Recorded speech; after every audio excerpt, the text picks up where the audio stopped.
And you can see that the rest of the face starts to checker out.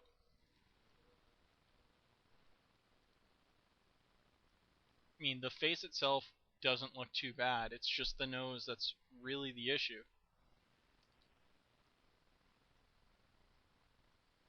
And without spending a lot of time on it, this is what I'm going to have to do, is just select the nose itself and break it off.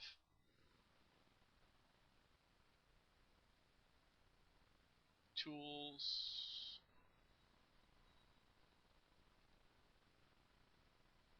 break. So the face is clear to texture here. And then on the bottom side of the nose, where you can't really see it, select those two edges and then break that.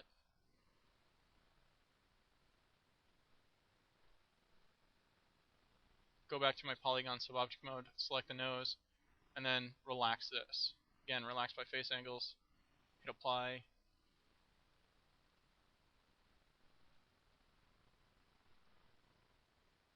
And that should be sufficient for the face and the nose. As far as the front of the shirt goes, like I said, this should actually be pretty close to being on. The only thing I might want to do is just scale it down so that checker pattern size is relatively the same. The monocle, scale that down and toss that over because we don't really need to change anything there. With the top hat, that's going to be a little different. I'm going to actually take the size of the top hat, like so, and I'm going to go to mapping and click on unfold mapping. Hit OK. And unfold mapping gives me this arc, and that's because they're not, the tops and bottoms of the faces are not perfectly the same. So we get this arc here where we could paint the arc for the, if we were to have like a ribbon on the hat.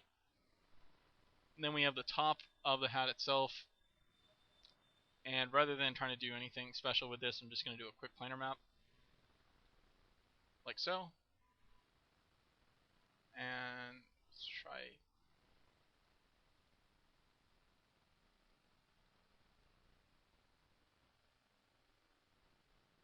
it looks a little weird, but yeah, that's looks like how we're going to end up with the top hat. I'll just scale that down so that it fits about the right size.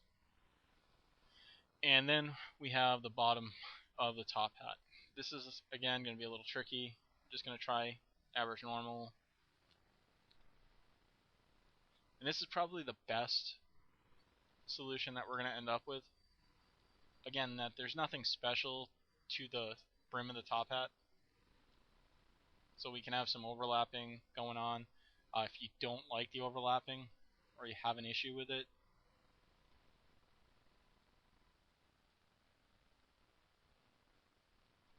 we can select the faces here, go to tools, break, so then we have the top and the bottom separated. Again, this is the top hat, so we'll scale this down and throw this over. And I'm trying to keep the different pieces close to one another, just so that it's easier to identify, so when we go to paint this off. So we're flying, or at least hopefully we're flying along with the different sections. Now we get into the inside here, the inside of the jacket and the pants. I'm just trying to think of the best way to address this.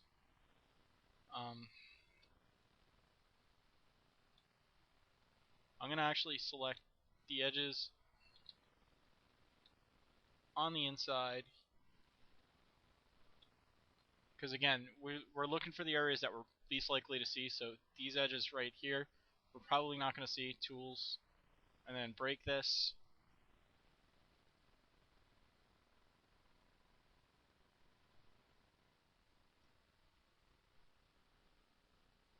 Select this edge, and I'll stitch. And this is the reason why you need to adjust your stitch tool sometimes, is that when I don't adjust it, we get the align and scale cluster to meet at the halfway point. This isn't what we want. If I adjust the bias, it goes to the weight of the connecting edge. If I set my bias to 0, it goes to the selected edge. So by default it sets to 0.5.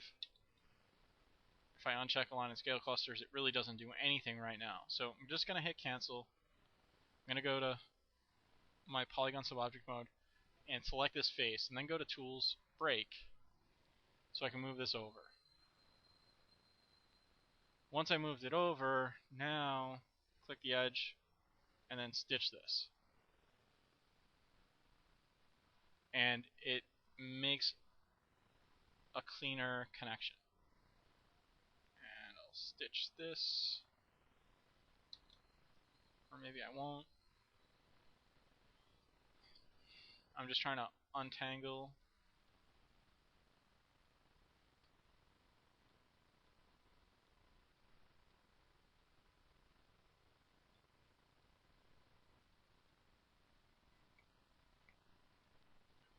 Alright, so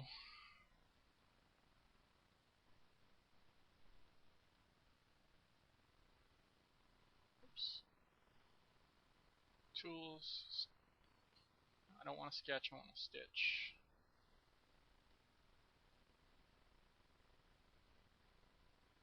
I'm going to just stitch those verts and those.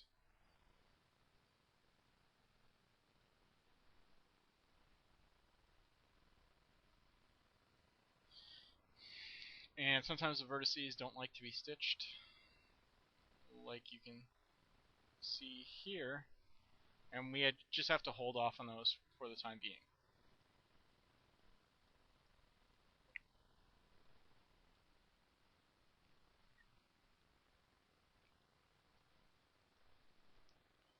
Alright, so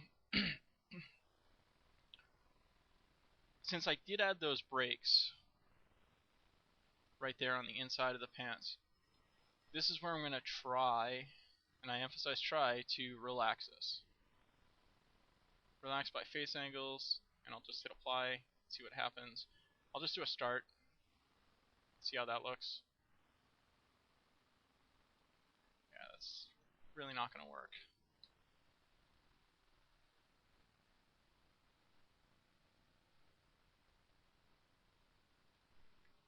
So to get this to work, I'm going to have to force some more breaks. So I'm going to just go to edge, click here, and click here. And then right down the center of the pants.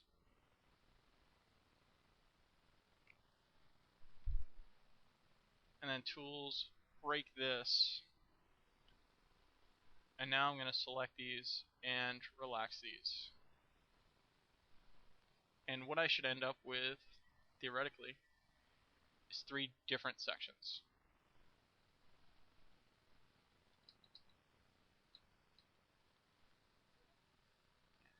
I'm actually just going to pull them apart and do them one by one. So we're going to check on select element, and I can pull this piece off, and I can pull this piece off, and then I just have to worry about this section separately. Because with these two sections here, if I go to tools, relax by face angles, and hit start relax, there we go. There are the 2 pant legs.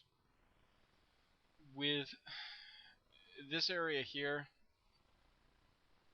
since I do have triangles on here, it's going to flip out.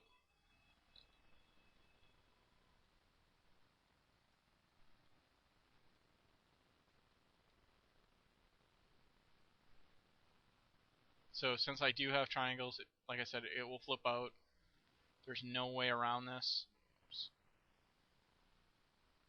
So I actually have to sort of manipulate this by hand. And as it is, it's not too bad. It should work. As far as the pant legs go,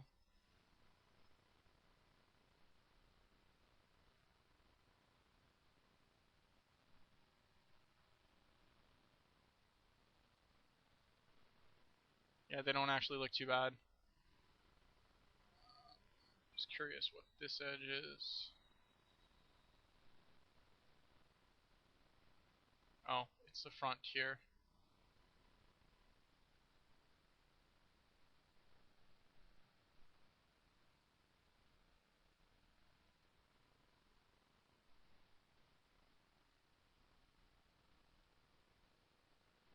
And that could be something that we sort of force, but I'm just going to keep these two separate. Where I could try to force them together by like rotating them like this, and then sort of just forcing the verts close to one another, and then stitching it up so that it becomes one piece. But like I said, I'll just keep these separate for right now. So then I'm just down to the hands and the feet. This should be relatively easy, but anything can go wrong. So how I usually start out here is selecting the soles of the feet, and then just tools, break, and then just scale them down. This is the soles of the feet. How often do you see soles of feet in game? So since the answer is never or hardly ever, that's why we don't really need to make a big deal about these. Then we get to the feet themselves, and again, tools, relax by face angle, see what that gives me.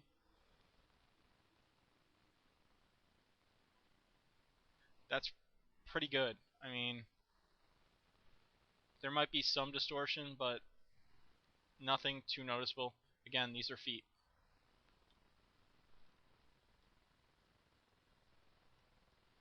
Then we get to the hands, and the hands can be difficult, especially trying to paint the seams. You just have to do your best. So I'm going to just do the same method that I did for the feet, where I'm going to grab the palms of the hands and break those off.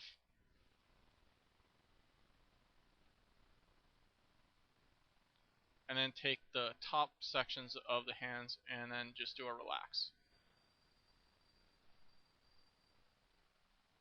And actually I'll select all 4 of them and just try to relax those.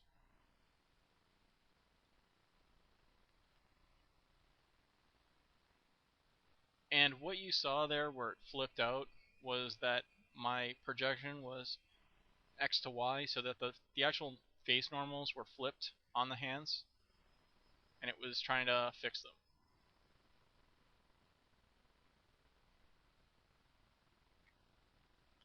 Alright, so now just scale these down. And now I have all the pieces of the penguin here unwrapped. Now the objective is to put everything back into the 0 to 1 space. This is not a difficult task, it's just a time-consuming task.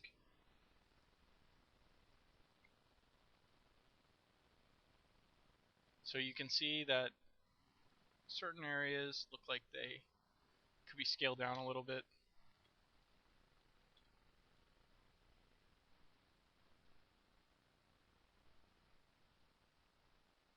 And it's important to make sure that you try to have all your faces be about the same size.